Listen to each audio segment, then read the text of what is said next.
Well, hi there, everyone, and welcome to the VIP Trade Room with Roger Scott and Matt Horton. Today is Monday, October 13th, and my name is Raleigh White, and I'm coming to you live from Austin, Texas, where we have a beautiful day again, and I'm going to be your moderator. Now, in today's session, Roger's going to be covering a range of important topics with a focus on a doubleheader. We're going to be talking about how he uses the data miner in his trading activity as well as the Alpha Zone Pro. Specifically, he's going to share with us how he uses the data miner to pick his daily stocks. He's also going to share with us how to use the data miner to find time spreads, and this is especially important since we're right now at the beginning of earnings session.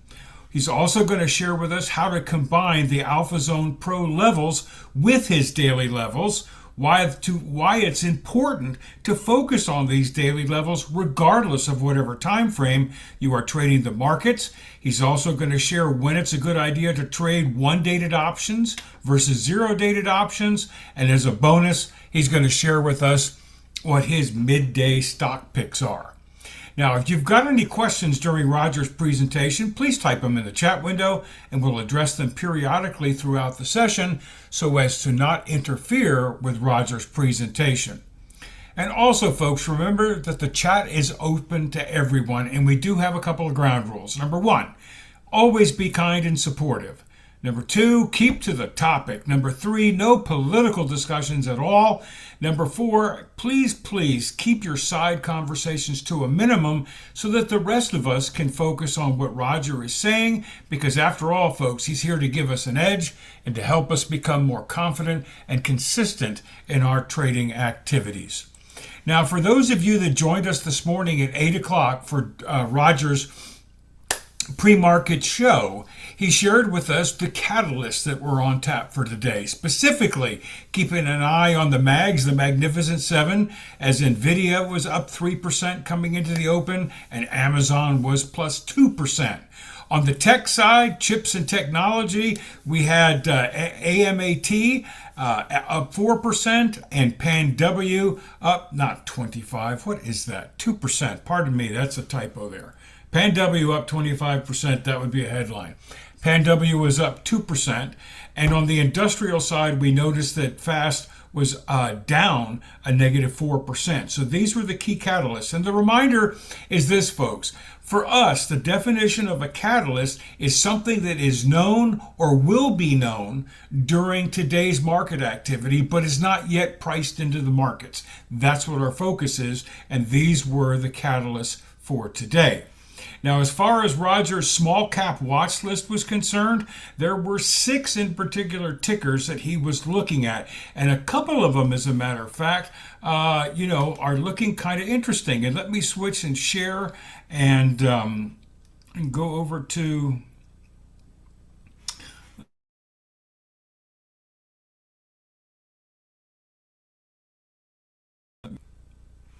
What's happening here? Let me try something different here, folks. This should be screen 1.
Hey guys, I'm back here. I have no idea what happened, but in the middle of me talking, all of a sudden a message came up and said Zoom quit unexpectedly, and unfortunately that was at my end. So I apologize for that. But anyway, we are recovered. I should be back. You should be hearing me loud and clear. So let me go ahead and uh, pick up where I left off. What we were talking about is I was starting to share with you that there were a number of tickers. There were 6 tickers that Roger mentioned on his small cap watch list, and you're looking at that right now. So here are the 6 tickers. Now, of those tickers, there's a couple of them that made a positive move. For STI, for example, we can see that the pre-market high was $13.58. It hit that level. It bounced up as high as $16.94, and you can see where it is right now. Now, as far as ELBM is concerned, the pre-market high was $5.36. It hit that here. That was right at 10 o'clock, or I guess 11 o'clock. I'm in Austin, so this is Central Time. And then it bounced up to 16.16 and has been pulling back. So from that standpoint, once again, we did see that there were 6 opportunities. The other ones did not make a move whatsoever in that direction, but a couple of them did look like it made a move, and both of them looked like they popped about 20%. So that's where we stood on the small caps. And let me come back to sharing my regular screen. Now, as far as Roger's pre-market stock watch list is concerned, there were a number of stocks that he was looking at. On the short side, you can see that there were 1, 2, 3, 4, 5, 6, 7, 8, 9, 10 of them that were sitting there. And on the longs, there were also about 10 of those as well. And remember the caveat here from Roger's perspective. Just make sure that if you're taking a look,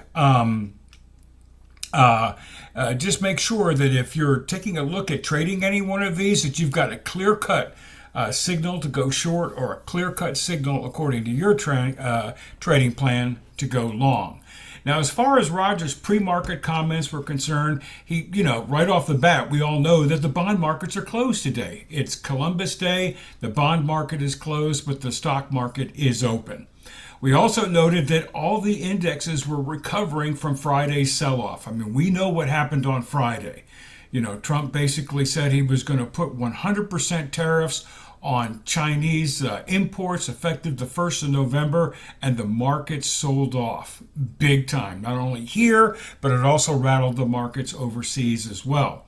And we also noted another red flag, and that about 38% of the stocks, were above the 50-day moving average, which is not a good sign. As Roger said, this is kind of a precursor, to the possibility that we might be heading into some bear market territory. We're going to keep a close eye on this. But the point here is that the indexes were recovering. And Roger said the thing to watch today is, will the markets recover 60% of what they lost on Friday? And if it does that, once again, that will be a healthy retracement.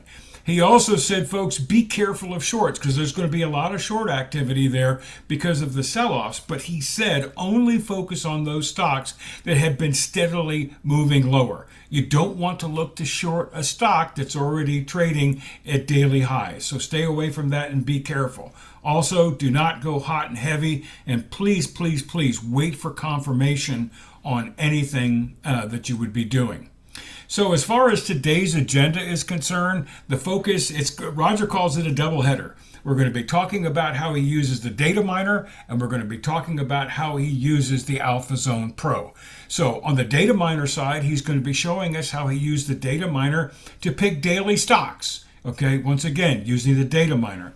He's also going to show how he uses the data miner to find time spreads on earnings. And this is really important, guys, because we're in earnings season right now. And Roger wants to make sure that you understand how to place these time spreads. We're also going to look at how to combine the AlphaZone Pro levels with Roger's daily levels, and why these daily levels are important regardless of what time frame you trade. And he's going to share with us when to trade 1-dated options versus 0-dated options. And as a bonus, give us his midday stock pick. So we've got a bunch of stuff to talk about today. And the really good news is that the team is here. Everybody's in place. We've got Matt, we've got Roger. We're ready to rock and roll. Roger, once again, it is a Monday. It's a Monday where it's partial holiday. The bond markets are closed. I think you gave some pretty sage advice coming into the open, wondering if the markets would recover that 60% that they lost, and to be very, very careful about shorting a stock unless it's been on a pronounced downward trajectory. So to that point, any surprises, or are things playing out pretty much as you expected them so far? No, actually, absolutely no surprises at all right now. And one of the reasons why there's no surprises is because I think today's reaction would be slightly muted, and I said it would be slightly muted, and the reason for that is because the bond market's closed. So it's kind of like we're moving in the right direction, but we're moving in the right direction in slow motion, because the stock market can't get overextended too far beyond the bond market. They have to key off of each other. So there's going to be, anytime the bond market is closed, you're going to have very limited movement. Makes sense. Fact that but with that said, the fact that we gapped up, let me just share my screen. The fact that we, let me grab this.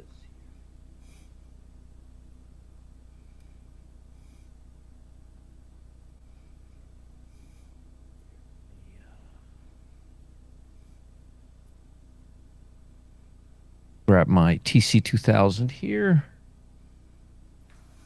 All right.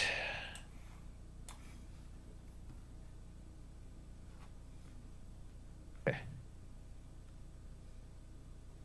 You should be able to see my screen.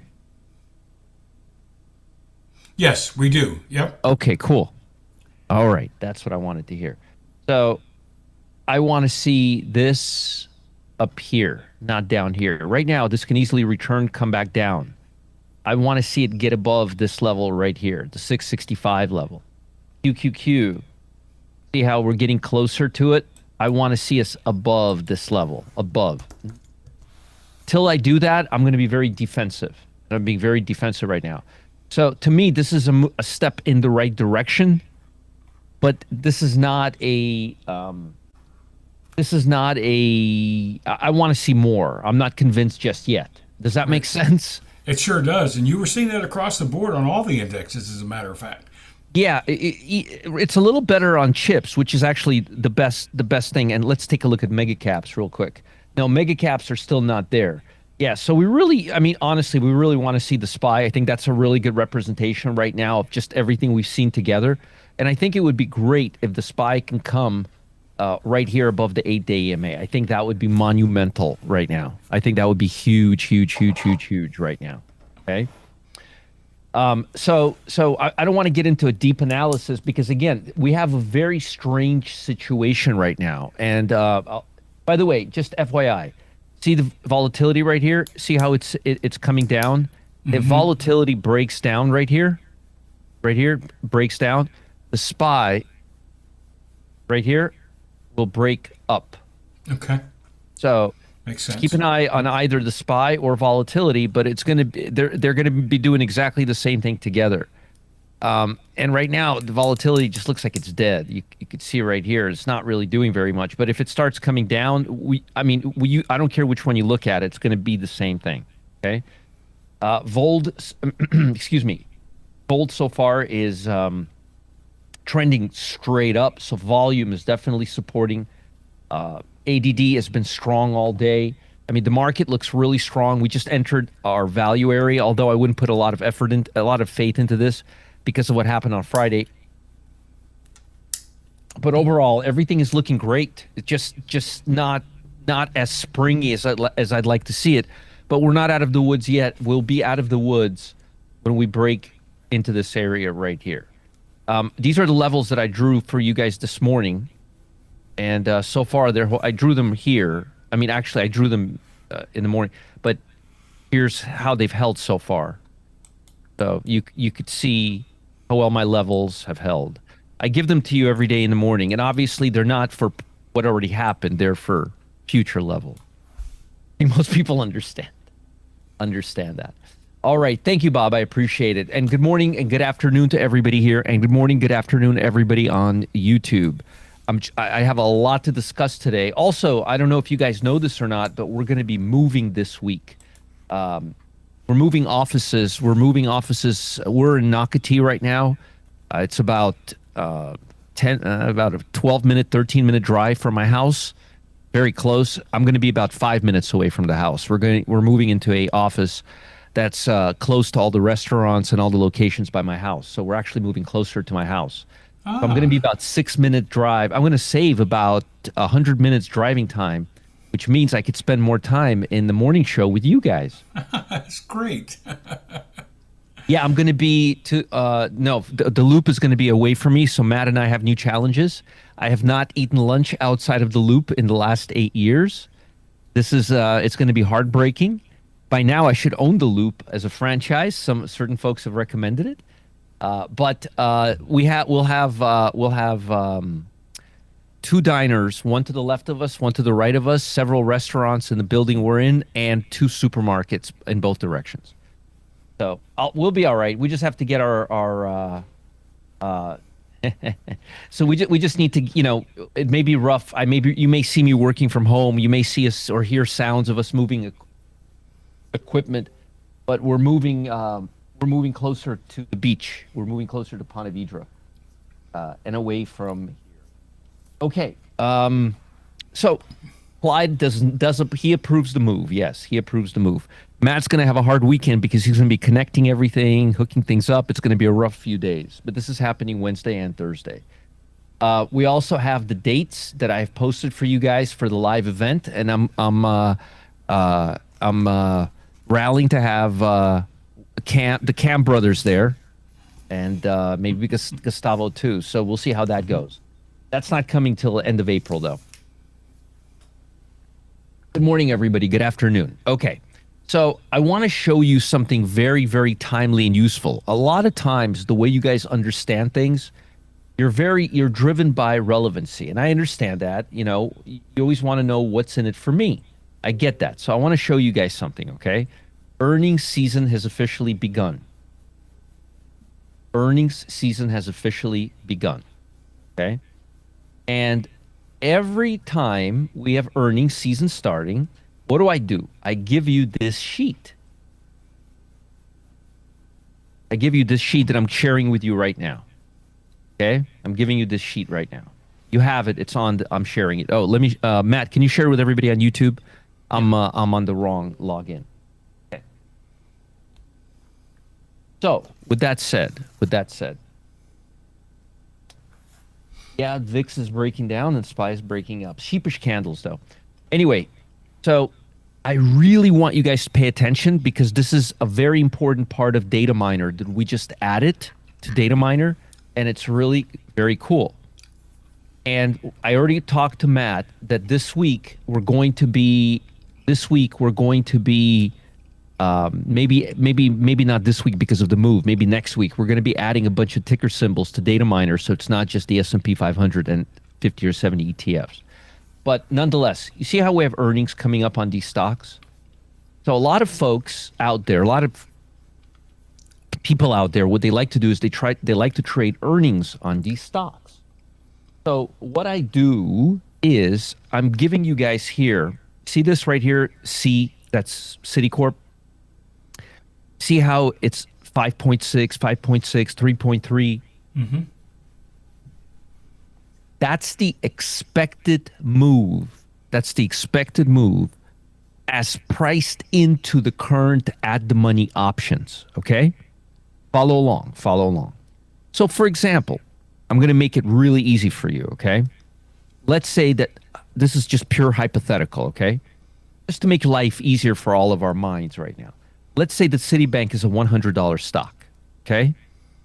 That means that the options, the calls and the puts together are expecting a 5.6% move either direction, which means if Citibank is a $100 stock, option players are expecting a move to go either $5.60 up or $5.60 down. Does everybody understand what I just said?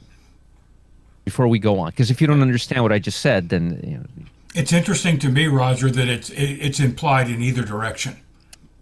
well, sure, because Yeah, you know, yeah, it's a move. That's what they're expecting. The move. That's what. Hey, blame the options, and you can strip this out of the options price. You could strip this out of the options price. Okay, good, good, good, good. Now you understand. I'm just using fake numbers for Citibank, and yep, similarly JP. I'm just using similar. So, so for example, so let me give you a scenario. So let's say, folks, this is very valuable stuff I'm giving you, like like gold mine, like, and you will not find this anywhere else, especially the way I do it. Who, if you don't believe me, what's the value of me giving you those time spreads in the pit, guys? What, how valuable has that been for you? Just, you'll see right now. People will tell you. So, so here's a good example. So let's just say ASML, okay, is also 100. I'm just going to say that all of these stocks are $100 right now for simplicity of math. They're all sure. hypothetical examples. Makes sense. Yep. Right, right. Okay, okay. So you see ASML is expecting 7.9%. That's a big move. So if ASML happens to be $100 and it's not, okay, it's not. It's just example. It's at $100. Then the stock is going to move $8, $7.90 up or down. So, for example, so let me give you a couple of scenarios, okay? Let's say that you can get the options between now and earnings and Wednesday, between now and Wednesday, for $1.50, a call and a put. And you believe that this move is going to be more than 7.9%. And the move says 15%. Well, your options are going to make a boatload of money. But if the move is going to be for less than 7.9%, you're not going to make any money because that 7.9 is priced, it's baked into the option. Okay? Comprende? So if Morgan Stanley moves more than 5.1%, an at the money call buyer will make money. And this is not based on what I think. This is just simple math. Okay? Right? And I'm being based on prior. No, it's not based on prior earnings move, John. As I said 15 times, it's based on the implied move in the option. We're stripping it from the current option. It has nothing to do with previous moves. It's what the current option says the move is going to be, okay? The current expiring options. It's okay. There's no apologies, but what you're talking about will come into a few minutes. So like Fast is a good example. How much did Fast go? Let's see. Fast. Look, Fast. How much did Fast is down 4.89%. Up. So far, you're not making any money because 5.6 is expected. That's what it means. Okay, that's all it means, and believe it or not, it's pretty accurate sometimes. Now, here's where things get really interesting. Now, this is where you guys really need to listen. Okay. What if you can go back to every time Fast had earned? Follow along with me. What if you can go back in time? What if you can go back in time at least the last 20 times that Fast had earnings? Okay, just follow along. I wish I had that Mission Impossible song right now. That would be fantastic for the background. There you go. Now, so imagine this, folks. Imagine you have Fast, and you can tell out of the last 20 times, a little birdie comes to your shoulder right here and says, "Hey, Roger, the last 20 earnings quarters Fast had, it's at least 50% of the time doesn't get 5.6%. Ooh, really? You don't say." Yep. You're telling me that there's a way to figure out how many times Fast actually doesn't give us the 5.6%? Yes. Well, tell me more. Tell me more. Tell me more. Well, what if we know exactly the percentage of times for the entire database, how many times Fast craps its pants and doesn't give us 5.6%. Would you still be buying options before Fast earnings come out? No, unless you have a death wish. See what I'm saying? You understand? Conversely, Michael, what if we find out? What if we find out? What if we? I don't know why it's all 5.6. I don't know. It's a coincidence. It's a good question. It's a coincidence. I had nothing to do with this. I don't. I didn't generate these. I don't generate these. Okay. So it just is. Okay. But let's just say. How about this? How about this? What if I told you that for the last 20 quarters minimum, Fast actually outperforms this 5.6 number 80% of the time? Wow. Probably, maybe a good bet to buy that. I sure as hell wouldn't sell that option before earnings. Much better. Okay. Well, now I added that to Data Miner. Data Miner gives you a percentage of the time how much how many of the last minimum of the last 20 quarters, and Matt says it's more for most. And you don't really need more than that. That we have now the ratio of 50%, 60%, 80%. How many? Yes, I'm about to Dragon Dawn of how many times it's beaten versus non-beaten. Matt, that's your cue to take over the screen. And let's use these right here because these are all large caps and they're all coming out tomorrow. And I'm probably going to do a time spread on one of these. So you might as well. Now, I would love for you guys to tell me another tool where you can get that information from. Please, I'm begging you. Go ahead, Matt. Go ahead. Hey, so Roger, right, we're in the middle of this. Some quick question here. Is this the market makers establishing what that percentage move is? No, that's the implied volatility in the at the money straddle. Okay.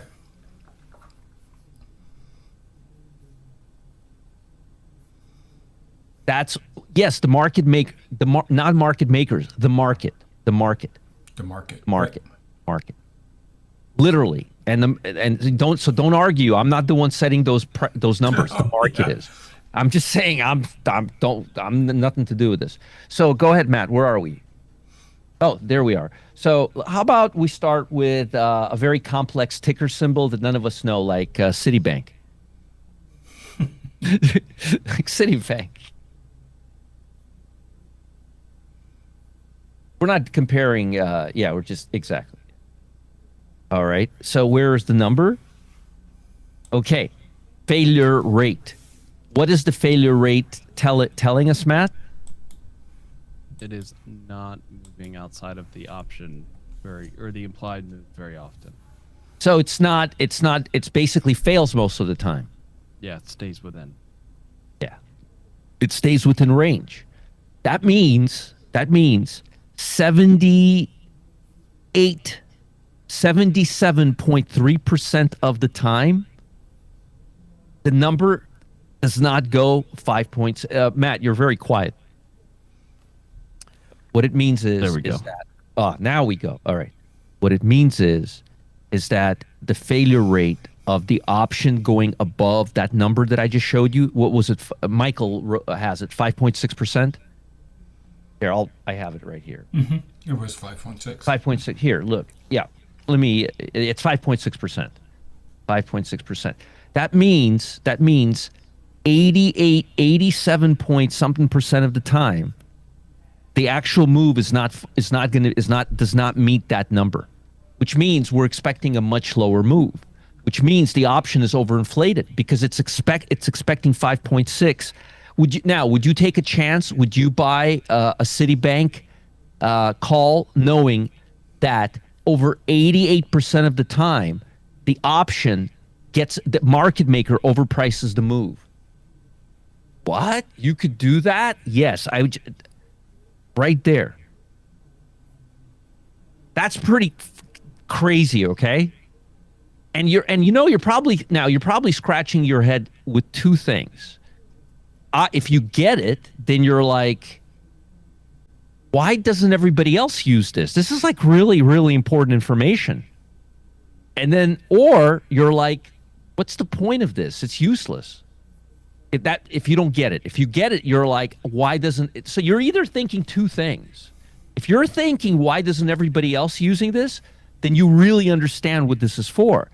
If you're like, what the hell is this and what's the purpose of this? Then you have absolutely no idea what we're talking about here.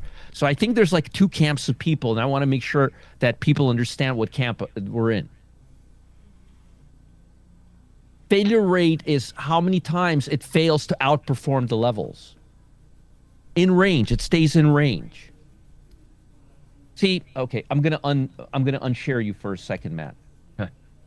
I'm gonna unshare you. So here, I'll show you.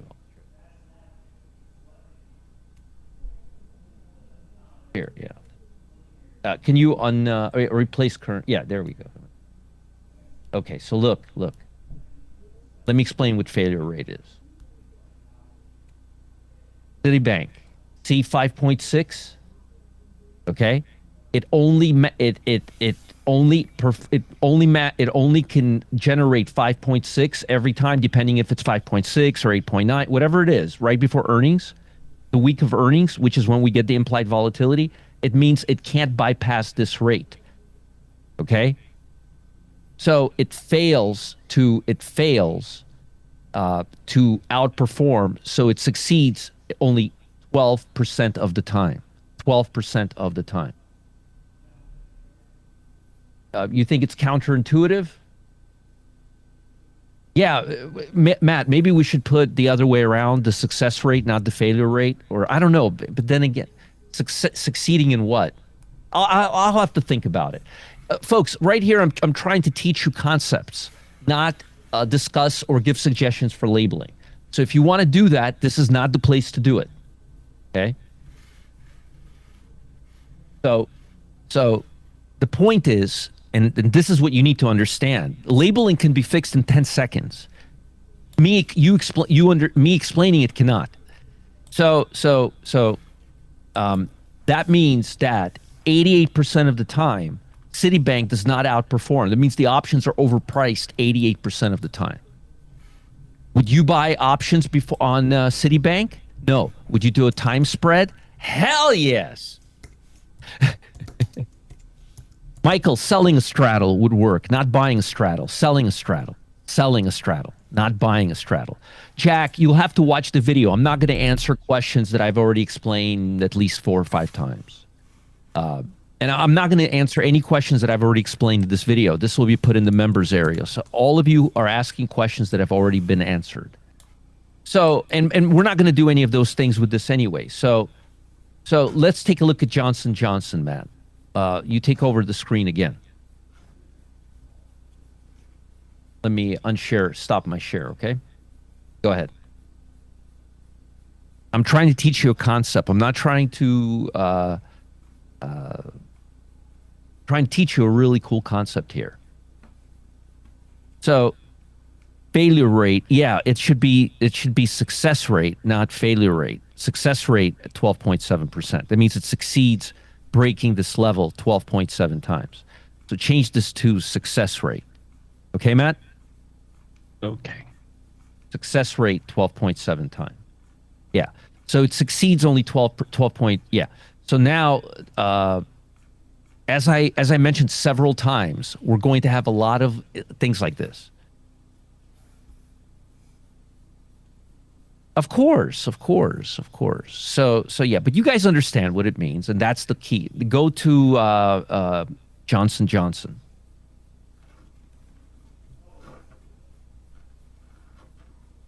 J&J.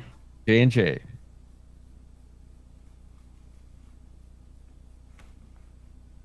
So Johnson & Johnson outperforms those numbers only 9% of the time. Do you be buying options on those? No. Hey, why don't we check Tesla out? I'm sure they really want to see Tesla. I'm just curious.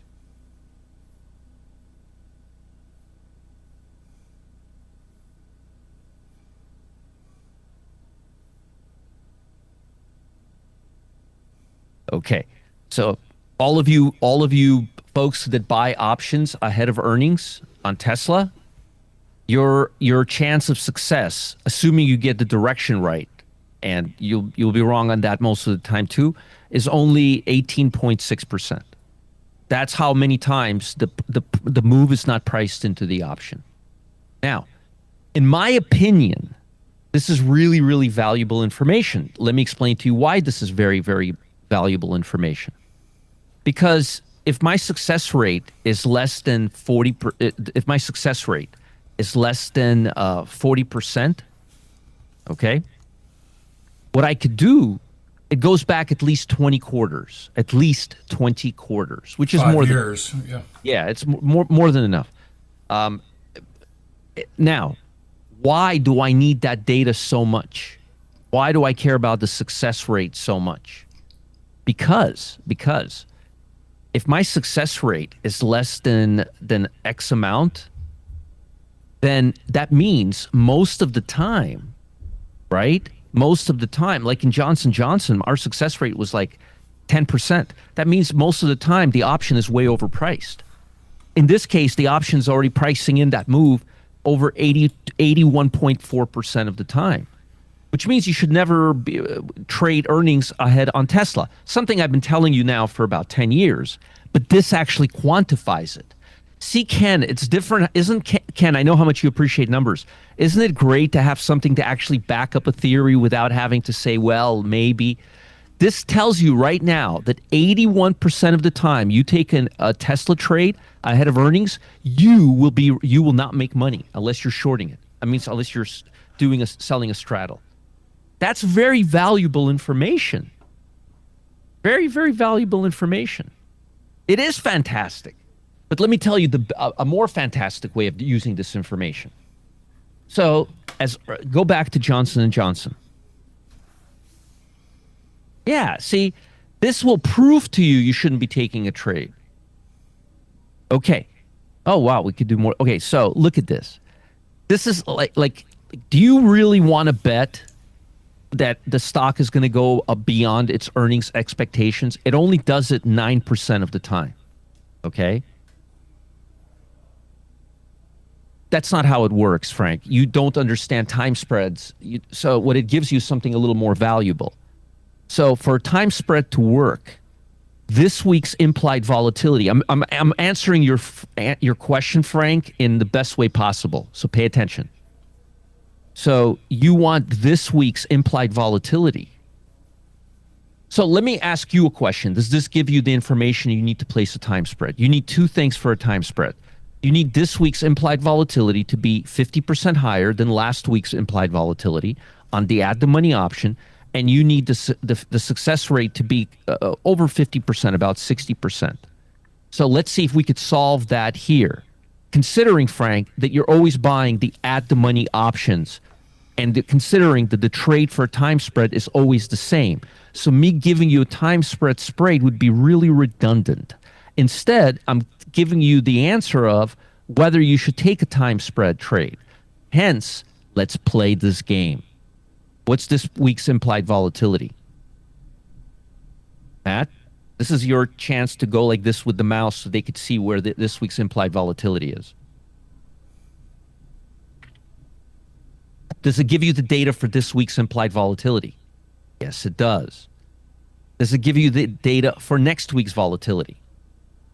Yes, it does. Is this week's volatility 50% higher than next week's volatility? No.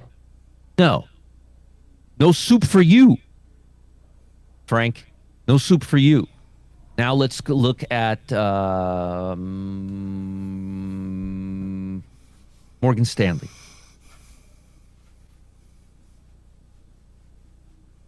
Now remember, earnings are not till Wednesday or Tuesday, so it may be the implied volatility may shift later today. See, instead of telling you the options, it tells you whether you want to take the trade or not. You don't want to go to the bar and ask the first girl to marry you. You want to know if she speaks English. Okay. All right. Morgan Stanley, the implied volatility difference is not 50%. The implied volatility on the options is not high enough next week compared to this week, or next week is way too high. You don't have that 50%. So you see how you could tell? So every time there's an earnings on a stock, we're entering earnings season, people. You would go here and you would see if this week's implied volatility before earnings, and I'll check tonight and tomorrow night, is 50% higher than next week's earnings.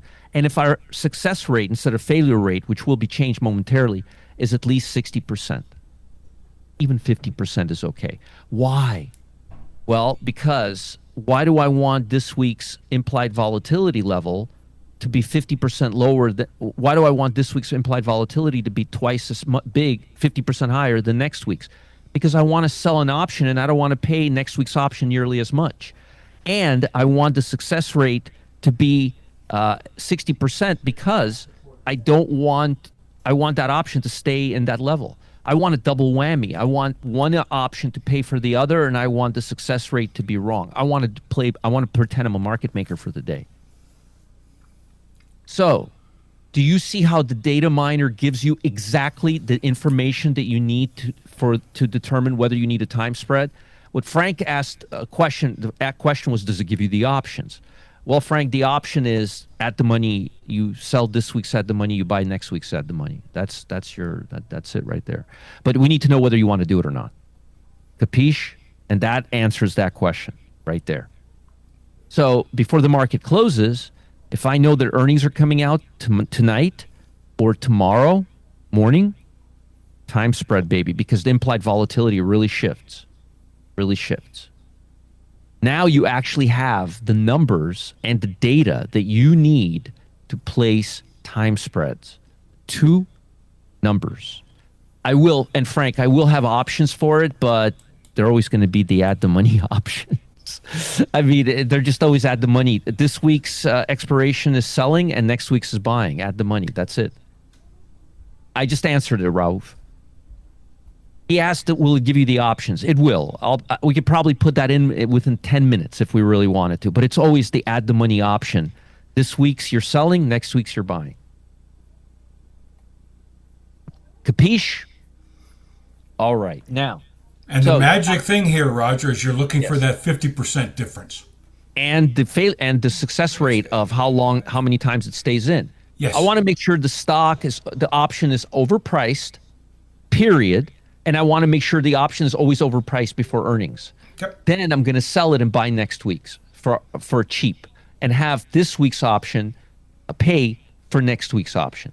And Roger, that success rate, do you have a rule of thumb there on the success rate? 60%. I want 60%. I want 60%.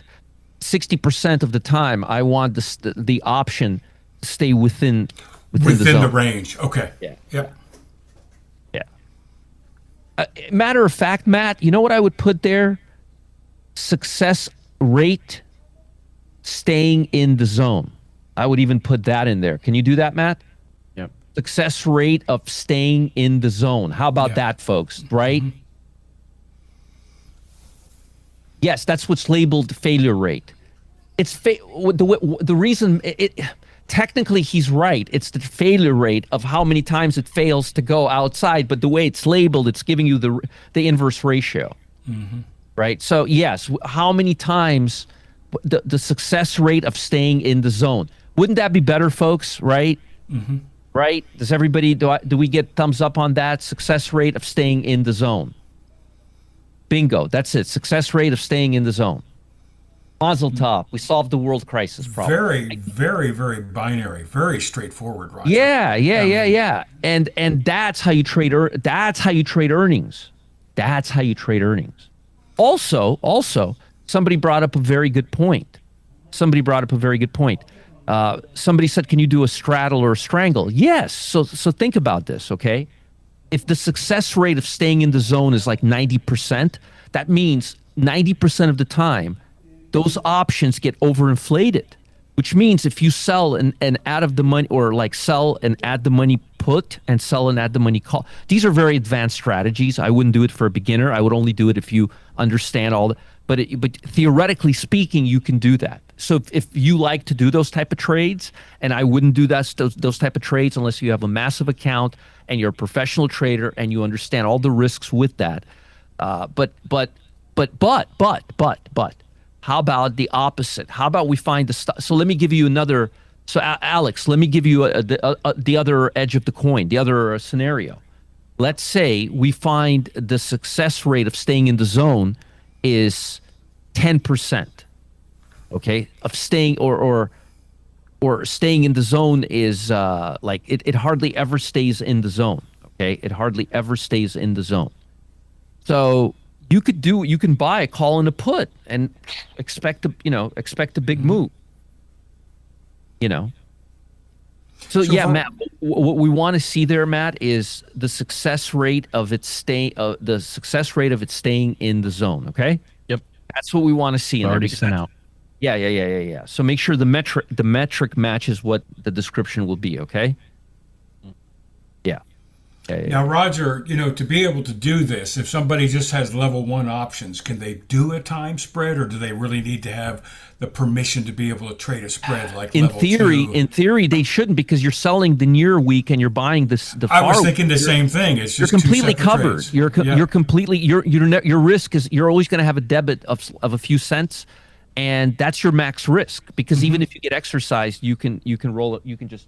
But yeah, they suck. They make you do level 2. I was going to say, theoretically, you should be able to do it. Yeah, but theoretically, you're probably going to you're need covered. level 2. Yeah. Yeah, if the stock goes to 10,000 from 50 or to 0, you have the call that expires next week. You're selling the call that's expiring this week. So you're completely. I've given several examples, and I want to move on. But so when I was explaining to you the usefulness of time spreads and how I'm going to give you the information that you need to generate these time spreads. Do you understand the two pieces that you need, the two parts of the equation? Is the implied volatility twice as high this week as next week's? Bingo. And is the success rate on holding steady within that range at least 50%? I prefer 60%, but it's beautiful. Now you're playing the market maker's game, my friends. Okay. So if you haven't got your data miner yet, and by the way, nobody else gives you this success rate or failure rate. However we decide to label it, but nobody gives you that rate. That's something we had to parse that data. We have to pay a lot of money to get that data. And if you want to get that data yourself, and it won't be aggregated, you'll have to calculate it yourself for every stock. It'll cost you $2,000 a month. Now, you're probably thinking to yourself, that would be like the first thing I would put on every trading platform, right? Nope. People don't think it's that important. How important do you think that is? I'll look at that thing all day long and twice on Sunday. That thing is so valuable. How many times has the expected move in the stock has been able to overcome the actual move in the stock on earnings day? If you guys don't think that's important,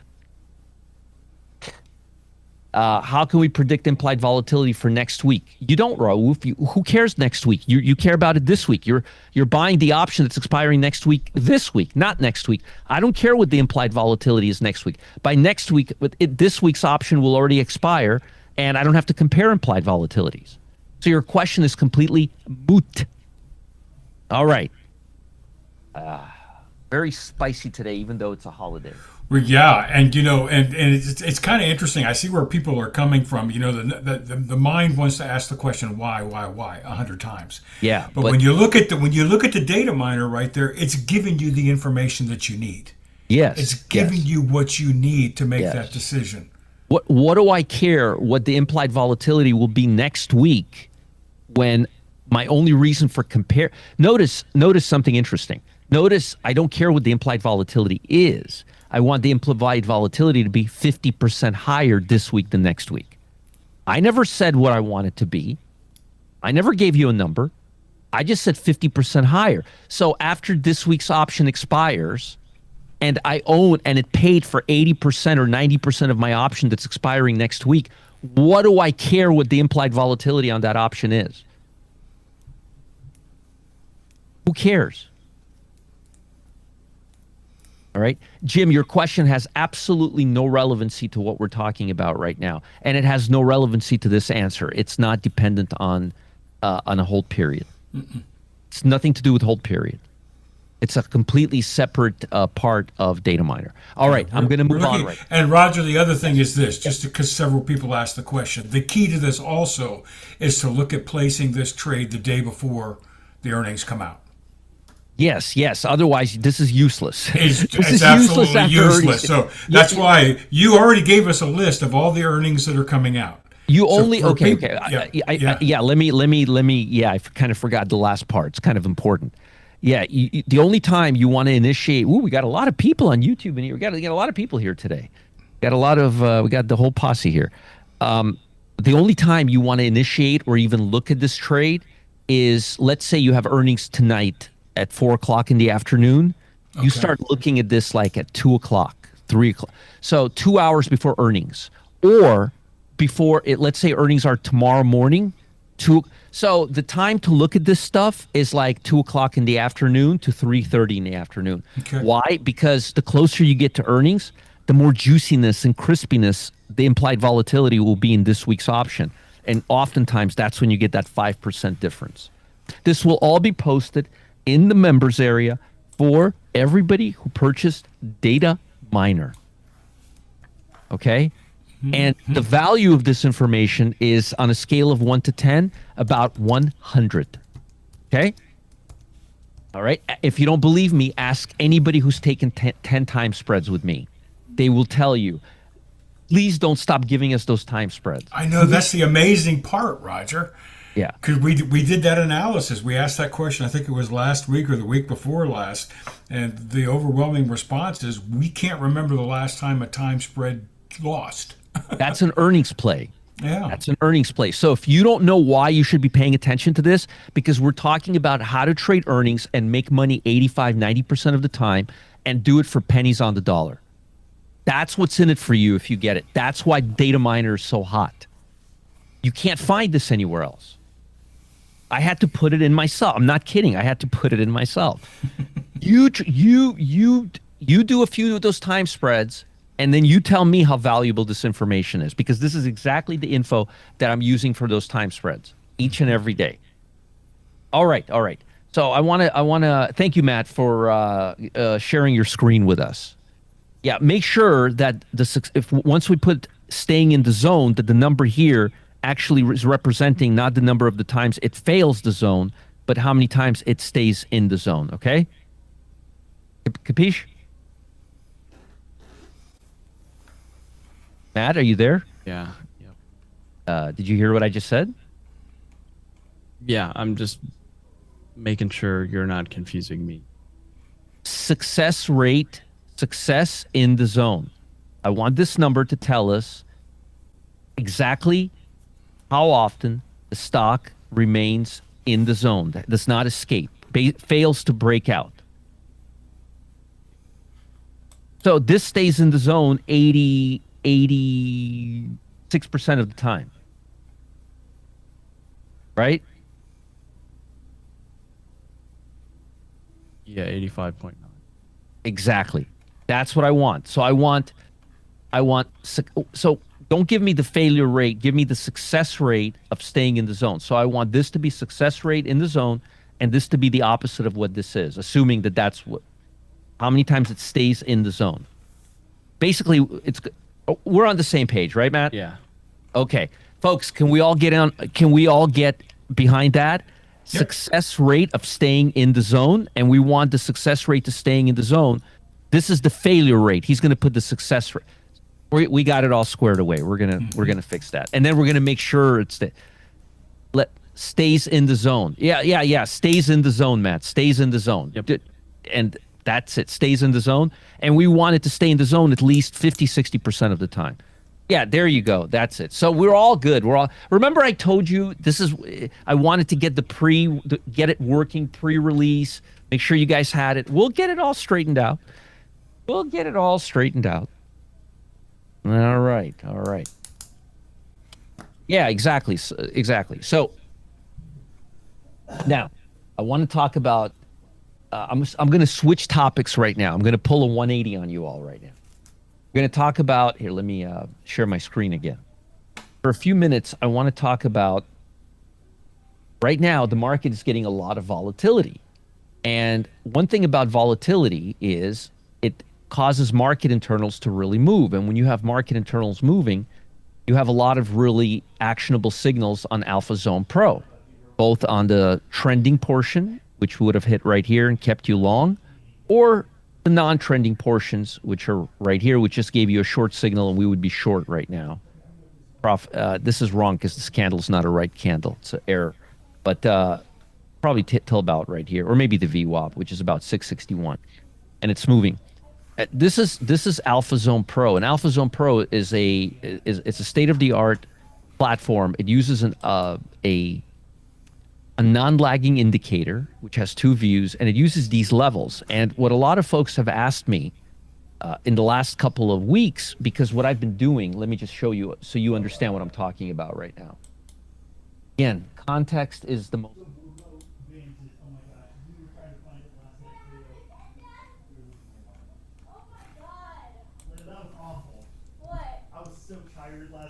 Here we go.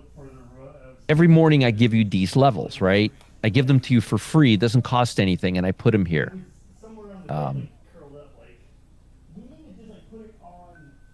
So these are the levels. These are the daily levels. Those are the daily levels.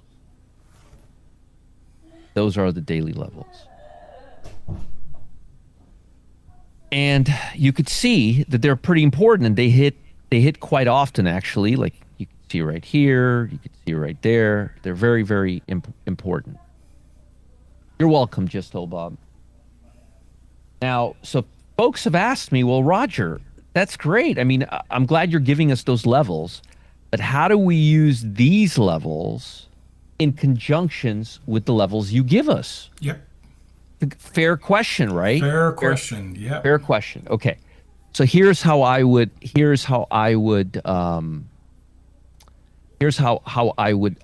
it. Okay? I would use these levels here as the major levels. These are the major levels. They have a lot more weight than these levels. Consider these levels to be levels where the market pauses, and then could continue breaking out. It's a pause. It's a good time to re-enter a trade, a good time to rebalance a trade, a good time to take profit. I'm pointing right here, these levels that I give you every morning. I give you these levels every morning. Now, oftentimes, as Richard actually pointed out, Richard's right now on vacation with his wife in Philadelphia. Oftentimes, you will find that these levels match these levels. Mm-hmm. Now, here's something interesting for you.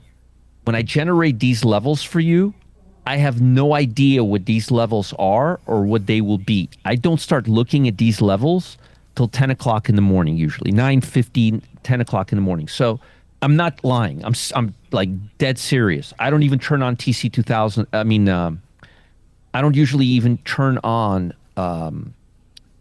Thinkorswim at my house in the morning when I'm giving you these levels. So I have no idea what they are. And also, implied volatility hasn't started yet. Why, Roger, I asked this morning, why do you use overnight and pre-market action to set your levels? Because those levels have a lot of clues as to, because those levels hold a lot of clues as to what will happen during market hours. And most of the folks who see my levels and use my levels are like, they're uncanny accurate. Because I'll tell you why. Because who do you think trades, Michael, during after hours? Algos. And algos are hunting for price discovery. They're searching for price discovery. And what they're doing is they're leaving a footprint behind.